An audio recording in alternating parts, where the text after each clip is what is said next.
окей, значи затворено се обаче ще отидаме с рейса до Добринища. Няма специфика. Защото ние се качваме от Добринища. Да, пък се връщаме от друго място. Еми, супер, да. Но и 3 дена да си ходят 7 часа горе. Да, да. Сигурно се надявам да дойда, но ще видим. Ще станаме 5 човека.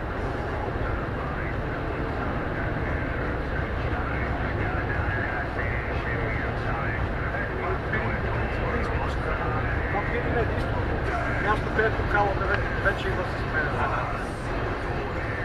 Септемврийския павилион в Милан.